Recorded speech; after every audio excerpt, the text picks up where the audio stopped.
Patancheru BRS MLA Mahipal Reddy ఇంట్లో ED సోదాలు ముగిశాయి. మహిపాల్ రెడ్డితో పాటు ఆయన కుటుంబ సభ్యులు, బంధువుల నివాసాల్లో తెల్లవారుజాము నుంచి ఈడీ అధికారులు సోదాలు చేశారు.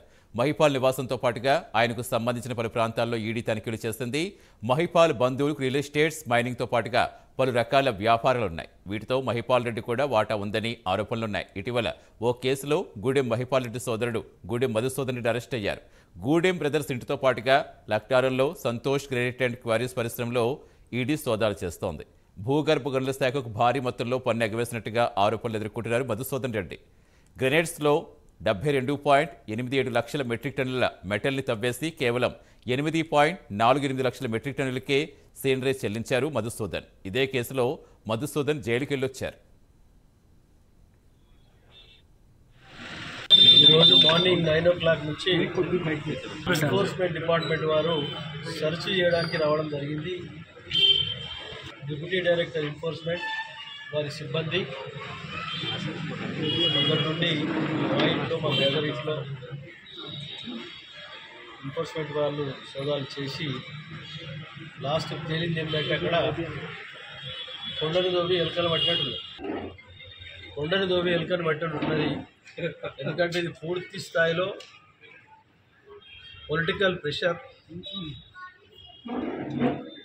ఎందుకంటే రాష్ట్ర ప్రభుత్వం కానీ కేంద్ర ప్రభుత్వం కానీ ఇటువంటి కార్యక్రమాలు ఎన్నో జరుగుతూ ఉన్నాయి. అందులో ఇది భాగం.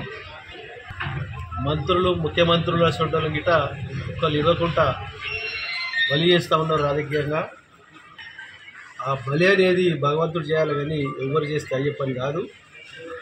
కాబట్టి పూర్తి స్థాయిలో వాళ్ళకు ఆ డిపార్ట్మెంట్ వారికి అన్ని రకాల కుటుంబ సభ్యులందరూ సహకరించి ఏమేం కావాలన్నీ వారికి అప్పచెప్పడం జరిగింది. ఇంతకుముందు చెప్పిన ప్రకారంగా వారికి లభించిన ఆయుధాలు ఏంటంటే కొండను దోవి ఎలుకలు పట్టినట్టే ఉన్నది. ఏ మాత్రం గిట దానికి లోపాలు లేకుండా సహకరించడం జరిగింది. వారు కొన్ని జిరాక్స్ పేపర్ మాత్రమే తీసుకెళ్ళి ఒక్కటి ఒరిజినల్ పేపర్ మా దగ్గర తీసుకొని వెళ్ళలేరు. ఒక నయా పైసా తీసుకెళ్ళలేరు. ఒక తులం గోల్డ్ తీసుకెళ్ళలేరు. అది ఒక కుటుంబంలో ఏ విధంగా వాడుకుంటారో గోల్డ్ కానీ ఇంకోటి కానీ ఆ కుటుంబంకు వర్తించే రీతిలోనే మేము పెట్టుకొని వాడుతూ ఉన్నాం. కాబట్టి ఎక్కువ అనవసరమైనటువంటి ఒక మన ధనంతో మేము ఇక్కడ జరుగుతలేము. కాబట్టి దయచేసి మీరు అందరూ ఆలోచన చేసి వాస్తవాన్ని పబ్లిక్ తెలిసేటట్టు చేయాలని చెప్పి పత్రికా సోదరులు